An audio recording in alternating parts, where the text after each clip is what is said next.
안녕하세요. 오늘은 2020년 9월 17일 이호석의 아이디어 시작하도록 하겠습니다. 오늘 제목을 어떻게 해야 될지에 대해서 정말 고민을 많이 했습니다.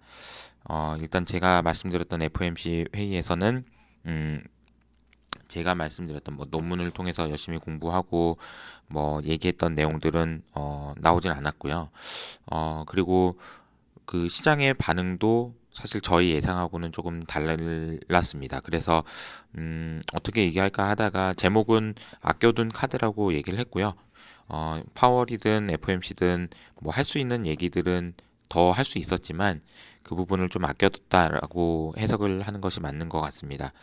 음, 어떻게 봐야 될지, 시장에 어떤 일들이 있었는지 좀 꼼꼼하게 오늘 빨리 말씀드리도록 할게요. 일단 어제 저희 개인적으로 저의 뭐 팬분들이라고 하시는 분들과 어제 미팅을 했고 좋은 얘기도 많이 해주시고 응원도 많이 해주셔가지고 좀 힘이 났었고요. 감사드리고요. 아마 이제 듣고 계실 것 같은데 음, 그 질문을 하시더라고요. 이 MMT는 어떻게 되는 거냐? 이 질문을 하셨는데 그 질문에 대한 저의 대답이 지금 시점에서 좀 의미가 있을 수도 있겠다라는 생각이 들어서 이 그림을 좀 가져왔습니다.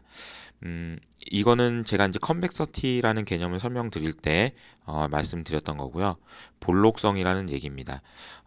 볼록성이요. 그러니까 금리랑 가격의 상관관계가 이런 식으로 흐르고 있다라는 거고, 이렇게 영향을 주는 게 아니다. 즉, 금리가 빠질 때 가격이 올라가는 게 이런 식으로 올라가는 게 아니고 지금 빨간색 선으로 이렇게 올라간다라는 걸 말씀드렸고 지금 이미 금리가 이 정도 상황까지 미국 연준에서 해놓은 것도 그렇고 금리가 이미 낮은 상황이기 때문에 여기서 여기로 여기서 여기로 여기서 여기로 옮겨갈 때마다 사실은 지금 여기가 0.25%니까 뭐 할 게 뭐 있어라고 얘기할 수 있지만 여기서 일로 갈 때 AIT도 있을 수 있고요.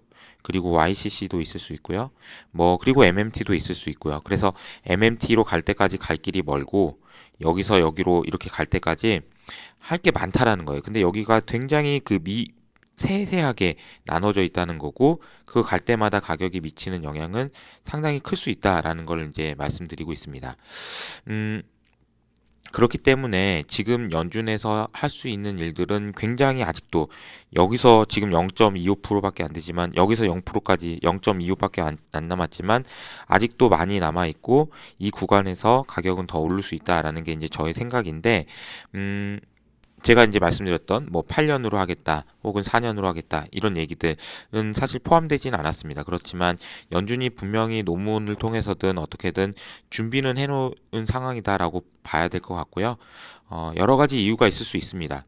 그렇지만 이 내용을 공개하지 않은 것은 또 경기에 대한 판단 혹은 그리고 백신에 대한 불확실성 이런 부분들 때문일 수 있고 그런 부분은 공개되지 않았습니다. 사실 이렇게 말씀드릴 수 있을 것 같아요.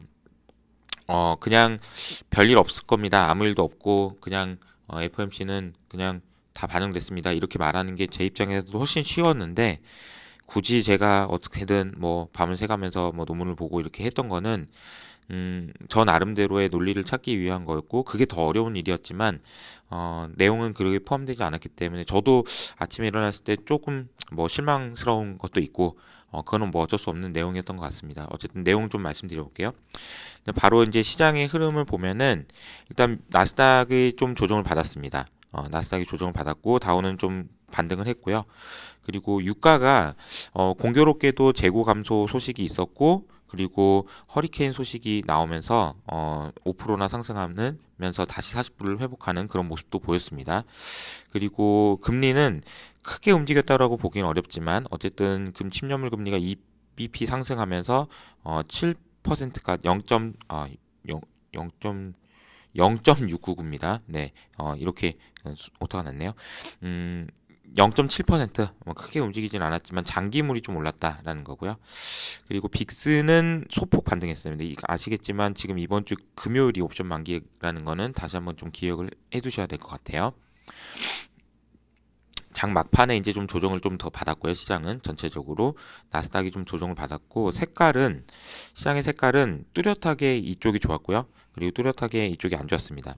특히나 페이스북 같은 경우에는 규제 얘기가 나오면서 좀 더 차익 실현이 좀 많이 나오는 모습을 보여주고 있습니다. 페이팔도 그렇고요. 전반적으로 많이 오른 애들이 좀 조정을 받았고 많이 빠진 애들이 좀 올랐다라고 보시면 될 것 같고 이건 이제 섹터 로테이션이라고 얘기하고 뭐 있습니다.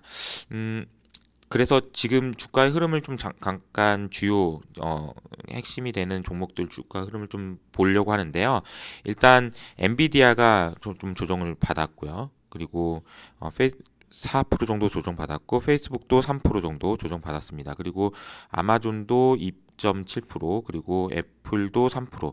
자, 이게 뭐 기술적으로 보기에는 일단은 좀 워낙 올해 3월 달부터 얘네들 같은 경우에는 뭐 한 3배, 4배 올랐던 애들이기 때문에 추가적으로 더 모멘텀이 없으면은 조정을 받을 수 있다라는 거는 뭐 인정을 해야 될 것 같고요. 그렇지만 긴 그림에서 보면은 여전히 장기 성장성은 유효하다. 그리고 이 종목들 중심으로 가야지 시장이 누가 가겠냐 이런 생각은 하고 있지만 조금 차익 실현에 대한 그런 부분은 있을 수밖에 없을 것 같다. 이건 말씀드려야 될 것 같습니다. 카드는 아껴놨다 이렇게 보시는 게 맞는 것 같고요. 그리고 이제 반면에 이제 올랐던 애들 보면은 G가 10% 올랐고요. 웰스파고도 3% 올랐고요. 엑스모빌도 4% 올랐고 보잉도 3% 올랐습니다. 대표적으로 경기에 관련된 주식들이고 이런 종목들이 올랐는데 이 차트를 일부러 가져온 이유는 뭐냐면 G가 10% 올랐지만 이런 모습입니다.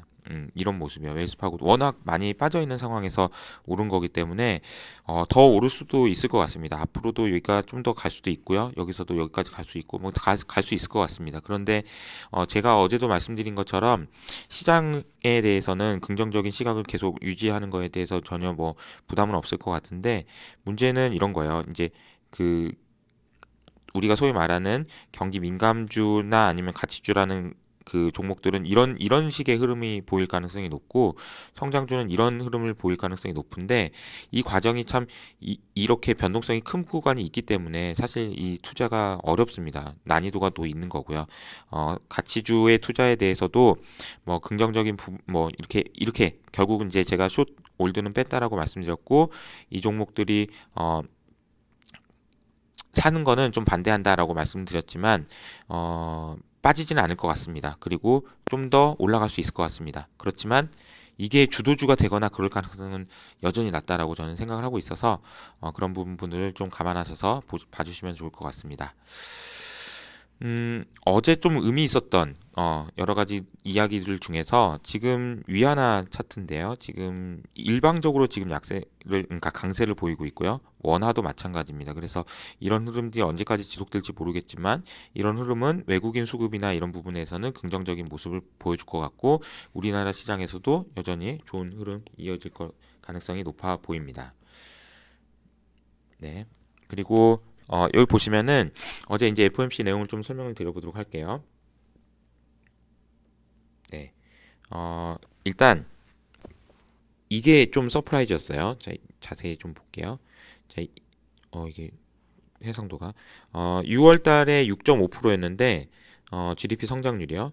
이번에 3.7%로 지금 상향 조정됐습니다. 그러니까 마이너스 폭이 큰 폭으로 상향 조정됐다라는 거고요. 내년 전망은 5에서 4%로 좀 조정이 되긴 했지만 이게 좀 더 하이라이트 받아야 되는 부분인 것 같습니다. 그리고 실업률 전망치도 좀 낮아졌고요. 그리고 물가 전망치는 높아졌는데 내년 전망치도 높아졌습니다. 그래서 이런 부분을 종합해 보면 사실 경기에 대한 판단이 생각보다 좋아졌다라는 것을 말씀드릴 수 있을 것 같고요. 실제로 OECD에서도 어제 이제 전망치가 나왔는데 미국이 좀 특이합니다. 이게 6월달 전망치가 마이너스 7.3%였는데 마이너스 3.8%로 3.5%나 높아졌고요. 중국 같은 경우에도 마이너스 2.6%에서 1.8%로 4.4%가 높아졌습니다. 그러니까 지금 6월 달에 이제 그림으로 제가 보여드리면 지금 이제 이게 어제 전망치거든요. 어제 전망치는 자 이게 우리가 지금 여기 있고 성장률이 여기 이렇게 올라오고 있는데 이런 식으로 올라갈 것 같다라는 거고요. 그런데 업사이드 시나리오는 이렇게, 다운사이드 시나리오는 이렇게 된다라는 건데, 이걸 비교를 해보시면요. 자, 그 OECD에서 이게 더블 딥, 그래서 이제 세컨 웨이브 시나리오라고 해서 더블 히트 시나리오라고 해서 이거를 얘기했던 게 되게 하이라이트 많이 받았는데, 이거를 뺐어요. 이걸 뺐고 싱글 히트 시나리오로 이렇게 봤는데, 이 전망치보다도 오히려 좀 지금 어제 발표한 전망치는 상당히 높아졌다라는 걸 보실 수가 있어요. 그래서 경기에 대한 전망이 전반적으로 좀 상향 조정되고 있다라는 게 이제 의미 있는 것 같습니다. 그래서 제가 이제 강조해서 말씀드렸던, 그동안 제가 강조해서 말씀드렸던 게 뭐냐면은, 지금 뜨겁지도 차갑지도 않다라는 걸 말씀드렸고, 경기에 대한 부분 그리고 물가에 대한 부분을 얘기를 했을 때, 물가는 많이 안 오를 것 같은데 경기는 바닥을 치고 올라오니까 주가가 뜨겁지도 않고 차갑지도 않고 좋을 거고, 연준이 밑에서 이렇게 풋을 받치고 있기 때문에 시장도 좋을 수밖에 없다라는 거고, 주식시장에 대한 긍정적인 거는 여전히 유지를 하는데, 문제는 이제 시장의 색깔인 것 같아요. 그 부분은 좀 더 고민이 필요할 것 같아서 어떻게 코멘트를 드려야 될지 저희 팀원들하고도 좀 얘기해서 좀 다시 정리되는 대로 한번 다시 말씀드리도록 하겠습니다. GDP 전망치는 여기가 이제 8%고 6%라서 스케일이 좀 달라요. 여기도 16%고 8%라서 스케일이 좀 다른데, 전반적으로 앞서 말씀드린 대로 GDP 성장률에 대한 전망치가 올라갔습니다. 그리고 물가에 대한 부분도 여기가 지금 10%였었는데 여기가 8%니까, 그러니까 실업률도 많이 낮아진 상황입니다. 그래서 그 전에는 14%까지 올라갈 수도 있다, 실업률이. 그러나 지금은 맥시멈 8%라고 했으니까 경기에 대한 전망치는 상당히 양호해졌다라는 건데, 물가는 그에 반해서 물가는 이렇게 생각보다는 많이 안 올랐다라고 보실 수가 있을 것 같습니다. 물론 2%를 넘어설 수 있을 거라고 한 전망도 있지만, 전체적으로는 물가는 안정적인데 경기는 좋다, 이렇게 보시는 게 맞는 것 같아요. 그리고 점도표에서도 큰 변화는 없었습니다. 근데 2022년에 한 명 정도 원래는 올릴 수 있을 거다라고 봤던 사람이 없어졌고요. 이분이 없어졌고요. 요게 이제 새로 생긴 겁니다. 2023년에는 거의 다 금리 못 올릴 거라고 봤는데 한 4명 정도 올릴 거라고 봤고, 그럼 거의 다 지금 그 금리가 0%로 유지할 것 같다라는 전망이 많다라는 거죠. 예, 그런 부분은 2023년까지 유지된다라는 거는 이미 확인이 된 것 같습니다. 근데 평균, 그러니까 어제 말씀드렸던 AIT를 몇 년으로 할 거냐에 대한 얘기는 사실 이제 아껴뒀던 것 같아요. 파월이 이제 얘기했던 여러 가지 얘기들 중에서 사실 어제 주목받았던 얘기는 이거예요. 통화 정책이 금융 안정성의 방어에 최전선이 돼서는 안 된다, 이런 말을 했습니다. 자, 이게 사실 발을 빼는 얘기라고 볼 수도 있고요. 우리가 할 수 있는 게 많진 않다라는 얘기도 있습니다. 그래서 그러니까 우리가 이제 카드를 좀 많이 아껴놨다라는 그런 느낌을 좀 받았고요. 그렇다고 해서 우리 실탄이 소진되었다고 말할 수는 없다, 할 수 있는 일 더 많이 남았다, 이런 코멘트들은 했지만, 전반적으로 통화정책에 대해서 의존도를 좀 낮췄으면 좋겠다. 왜냐하면 지금은 재정정책이 필요한 때니까 라는 얘기를 지금 하고 있습니다. 그럼 재정정책에 대한 얘기는 어제 트럼프가 조금 더 양보를 하는 모습을 보이면서 부양책이 나올 가능성은 좀 높아진 상황이어서, 제가 이제 저의 전략인 롱뉴하고 그리고 숏 캐시라고 얘기했을 때, 숏 캐시에 대한 부분은 뭐 이견이 전혀 없는 것 같고요.